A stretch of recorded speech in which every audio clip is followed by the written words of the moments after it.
Okay, so I was given 3 duck eggs and 1 chicken egg, and I wanted to make an incubator. So I started with my brooding boxes. First I started with the small one, insulated it, but I was getting too much heat, not enough humidity. So I put it inside the other brooding box and still getting too much heat. So then I went to a cardboard box, and it was doing really great, but I could not keep the humidity up. So I tried a whole bunch of different things. I've got all kinds of junk out here. I even went out and I didn't want to have to buy anything, but still I didn't spend very much. I bought the cheapest styrofoam cooler. This is the cheapest. Not in value, but in quality. It is super thin. It's less than an inch thick. It's really hard. This is the kind that you fill with ice, put your sodas in, an hour later, everything is melted and your sodas are not cold.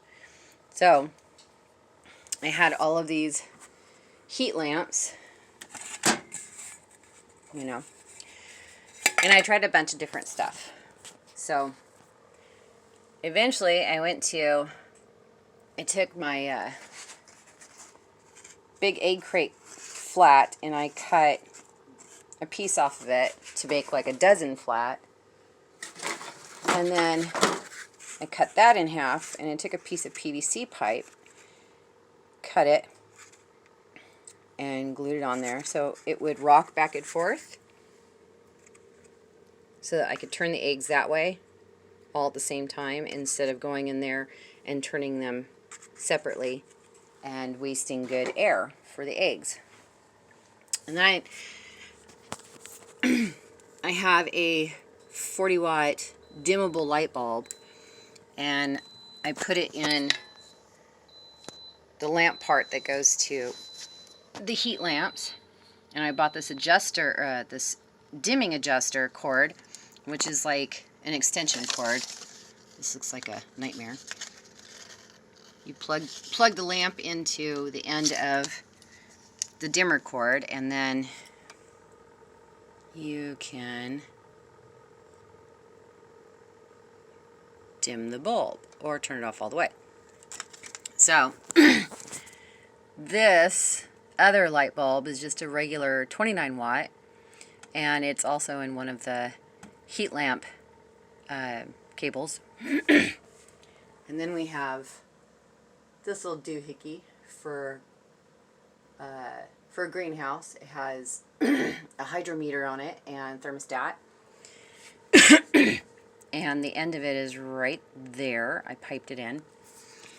But I went ahead and I got that little guy, which is also a thermostat and a hydrometer. So I'm using both of them because I want to maintain around 95 to 100 degrees. And as long as one says around 95 and the other one is around 100, I figure my temperatures are good. So if you see, it says 44% humidity, which is excellent because I was having a problem with the humidity. So I took a piece of poultry netting or hardware wire or cloth, whatever you want to call it, that I had outside, little junk piece, and I cut it down to fit. And then I placed a plastic container in there with a sponge and some rocks and filled it full of water. Then, originally, I had cut a hole out of the top of this, and I fit this into the hole, and then had this fan sitting on top of it, and it was doing really great, but it was really inconvenient because every time I had to go and open the incubator, I would have to remove this, and it took so much time out that I would lose my heat and my humidity inside the incubator. So I called a computer store and asked if they had any CPU fans, and they gave me for free a whole box of them. So I found this super teensy tiny one. It's about 2 inches by 2 inches, little tiny, about half the size of a regular CPU fan. I have styrofoam bits all over my floor from cutting. And then this is my box of CPU fans.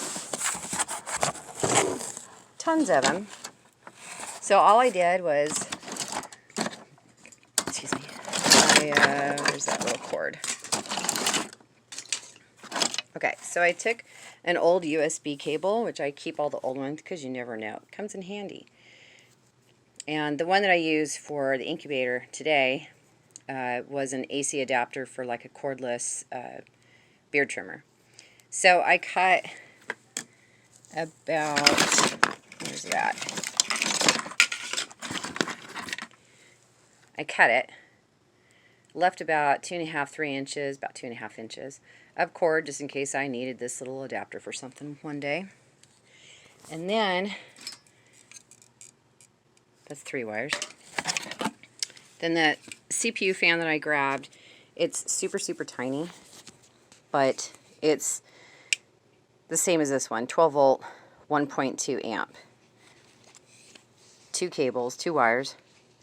So these are the 2 wires, red and black. And I cut it about halfway because it doesn't have to be really long. And then I stripped the wires on both the USB cable and the CPU fan and put red to red, black to black, covered them in tape. Actually, I didn't have any electrical tape. I can't find it. So, funny enough, I used Teflon tape to wrap the little wires individually. And they're super, super tiny, like hairline wires, so it was fine. And then I took a straw. I actually just cut the end off of this, about 2 inches. And I heated up my glue gun. I slit the straw down the center, ran it over the cord with the Teflon tape on it, put hot glue all over the spliced wires, and then slid the drinking straw bit over that, and it's holding perfectly.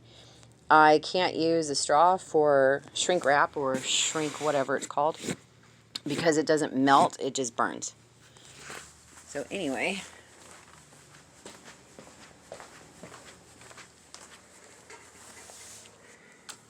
see, we have, this says 100 degrees, 57% humidity, and see,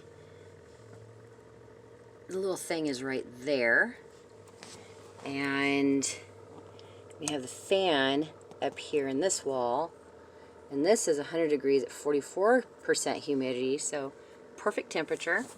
And now, I know the eggs are dirty, but that's the way I got them. They were dug out of mud. So, I just flip it, and look at there. And if I want to add a little humidity, I just spritz or mist or spray the eggs with water. And then I put the pot back on. And she's good to go. So they've been turned, and I flipped a little carton, which is turning the eggs every couple of hours. And we are on week 1. I will candlelight them later on, and I've already candlelighted them before, so I could see the embryos forming, and hopefully at what is it at? Week 3, I think. So this is the start. We're at week 1, 2, 3.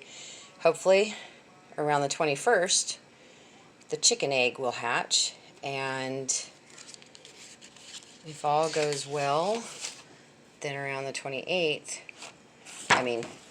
around the 3rd, which would be 28 days for the duck egg, it'll hatch. And this is the 27th of January will be the 21st day of incubation, but you start, the very first day you start it is 0, so the next day is 1. So yay, let's hope that this works.